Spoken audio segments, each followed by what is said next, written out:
Ernestine Yoland, Princess van Line, was born into the illustrious House of Line, one of the oldest noble families of the Low Countries.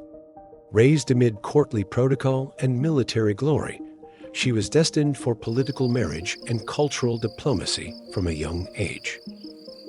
Marrying the Duke of Arenberg, she strengthened ties among powerful noble houses of the Holy Roman Empire. At court, she was admired for her noble tact and quiet influence over men's decisions. She supported artists and corresponded with spiritual thinkers. In one letter, she wrote, "I am a woman, but not a man's shadow. I am a word whispered at the right moment." Often portrayed as a modest noblewoman, her composed restraint could subtly shift alliances and court intrigues.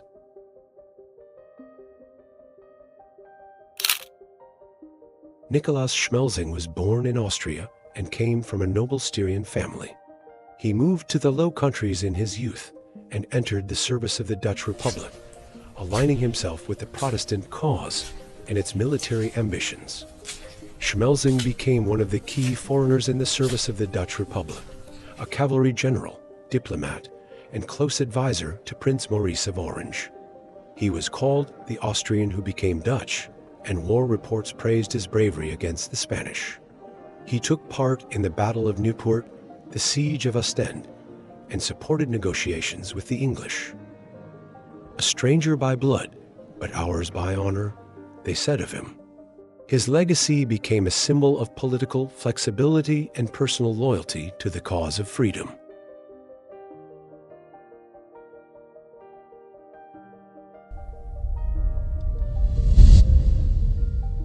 Ursula Katarzyna Lubomirska was born into the influential Polish noble family of the Lubomirski. Raised in luxury and political awareness, she received an education rare for women of her era and quickly became known for her wit and beauty. She became known as the mistress of Augustus, the strong king of Poland and Elector of Saxony. Their affair sparked many rumors, but Ursula Katarzyna was far more than a royal favorite. She exerted political influence at court, supported the arts, engaged in secret diplomacy, and after their separation, built one of the most refined residences in Warsaw. "I do not play a role, I create one," she said.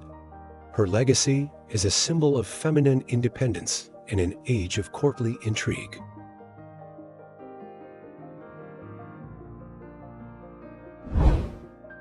Jaeger Ivanovich Blankenhagel was born into a military family of German origin that served the Russian Empire. From a young age, he followed the path of military service, receiving a solid officer's education and quickly advancing through the ranks.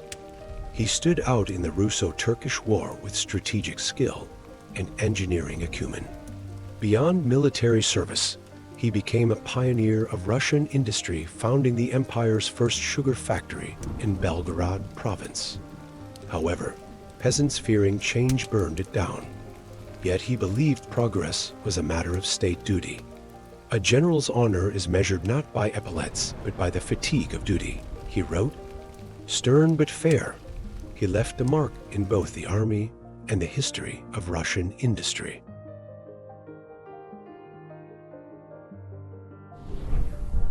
Sarah Churchill was born into the Jennings family and raised amid the minor English gentry. She entered court service at a young age and quickly became a close companion of Princess Anne. Her sharp mind and bold temperament laid the foundation for a powerful influence that would one day shape the politics of England.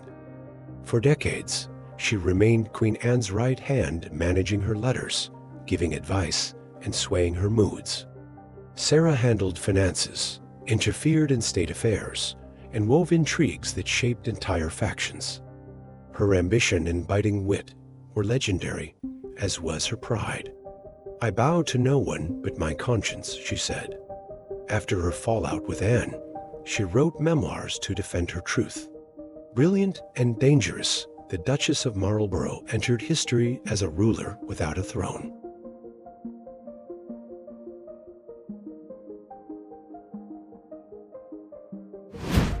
Nicol del Giudice was born in Naples into a noble family of legal scholars. Educated in both civil and canon law, he quickly rose through the ranks of the Neapolitan administration. His intellect and loyalty earned him key roles in the Spanish and later Austrian governance of southern Italy. In times of turmoil, Nicol del Giudice became an irreplaceable mediator between the local aristocracy and foreign rulers. He managed finances, forged diplomatic alliances, suppressed uprisings, and helped shape Naples as a symbol of order and justice. His office overflowed with documents, but rumor had it he kept everything in his mind. Silence is not always agreement. Sometimes it's just strategy, he said. His influence endured long after his death, through protests, reforms, and a legacy of stability. Elizabeth Craven was born into British aristocracy as the daughter of the Earl of Berkeley. She married young, but soon grew disillusioned with conventional society life. A woman of wit and imagination, she sought freedom in travel, letters, and later, in love. Scandalous, independent, and oddly touching, Elizabeth left her husband and children to live as she wished. She traveled across Europe, wrote plays, memoirs, and witty letters. Her pen, bold yet refined, drew both admiration and scandal. "The world forgives everything in a man, but only silence in a woman," she wrote. Later in life, she married the Margrave of Ansbach, gaining a title, but never losing her freedom. Her life story is a challenge to her era and a tribute to personal choice.